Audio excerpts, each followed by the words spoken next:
కొణిదెల పవన్ కళ్యాణ్ అనే నేను ఈరోజు రాజకీయ అరంగేట్రం చేసిన రోజు నుంచి ఈ రోజు వరకు కూడా జనసేన పార్టీ ఎలా నడిచింది, ఎలా ముందుకు పోయింది అనేది మనం ఈరోజు చర్చించుకుంటాం.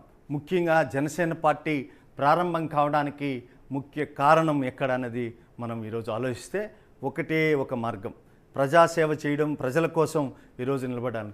ఆ రోజు ఎన్టీ రామారావు ప్రారంభించిన తెలుగుదేశం పార్టీ తర్వాత మళ్ళీ రాజకీయాల్లో రాజకీయ రంగం ప్రవేశం ఎవరు చేయలేరు అనుకున్నారు.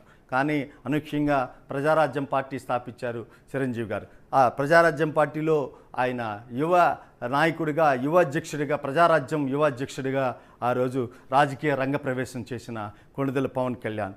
అప్పట్లో ఆయన ఎన్నో ప్రసంగాలు చేశారు, కానీ యువతను ఎంతో ఆకట్టుకున్నారు.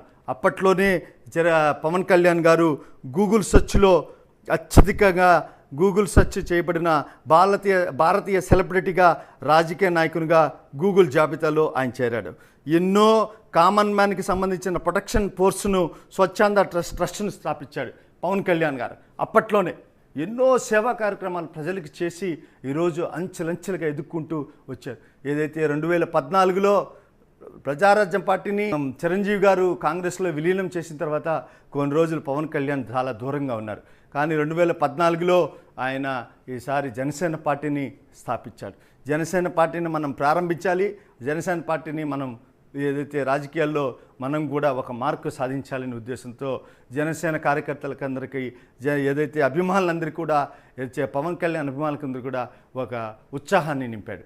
కానీ ముఖ్యంగా 2014లో ఆయన ఒకటే మాట అన్నాడు, నేను జనసేన పార్టీ పెడుతున్నాను, నేను ఏదైతే ఉందో ప్రజల సేవ కోసం, ప్రజల తరపున ప్రశ్నించేవాడిని అవుతాను, కానీ అదైతే నేను పదవుల కోసం, ఇంకొక దానికోసం నేను రాజకీయాలకు రావట్లేదని ఆయన ఆ రోజు చెప్పకనే చెప్పాడు. కానీ 2014లో తెలుగుదేశానికి, బీజేపీకి సంబంధించింది ఆయన మద్దతు ఇచ్చారు.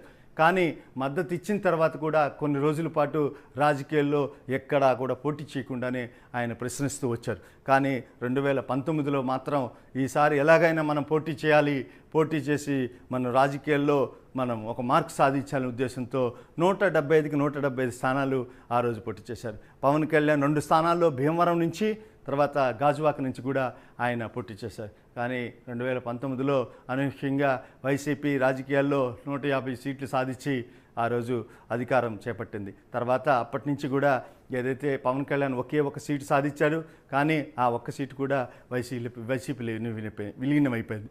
కానీ అప్పటి నుంచి కూడా మనస్ఫూర్తి ఎన్నో, ఆయన ఇలా ఓడిపోయిన తర్వాత కూడా మనసులో ఏ వ్యధ పెట్టుకోకుండా అన్ని రంగాల్లో ఆయన ముందుకు పోవాలని చెప్పి, ఏదైతే రైతులకి అతను ఏదైతే కోల్పోయారో వాళ్ళందరికీ కూడా అతను సొంత డబ్బులతో అందరికీ ₹1,00,000 చొప్పున కౌలు రైతులకు కానీ, ఏదైతే పంట పండించే రైతులందరికీ కూడా ఆయన ఎంతో సేవ చేసి తన సొంత డబ్బులతో ఇచ్చారు.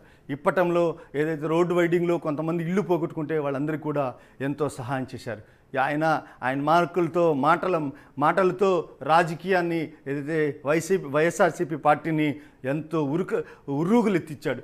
ఏదైతే రాజకీయ నాయకులందరూ కూడా ఈ పవన్ కళ్యాణ్ ఈసారి ఈయన అధికారంలోకి వస్తారని అందరూ అనుకున్నారు. కానీ 2024లో ఏదైతే ఆ రోజు ఒక అనూహ్య పరిణామం జరిగింది.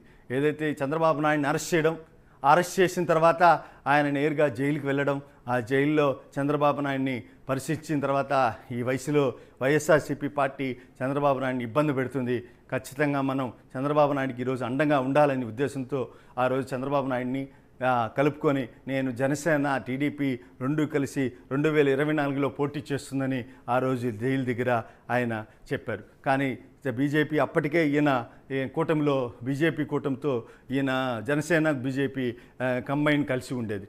కానీ చంద్రబాబు నాయుడు ఉండేవాడు కాదు. కానీ చంద్రబాబు నాయుడిని కూడా కూడబెట్టుకొని కూటమిగా బీజేపీ, జనసేన, తెలుగుదేశం కలిసి 2024లో పోటీ చేసింది. ఏదైతే 21 స్థానాలకు పోటీ చేస్తే 21 స్థానాలు గెలుచుకుంది.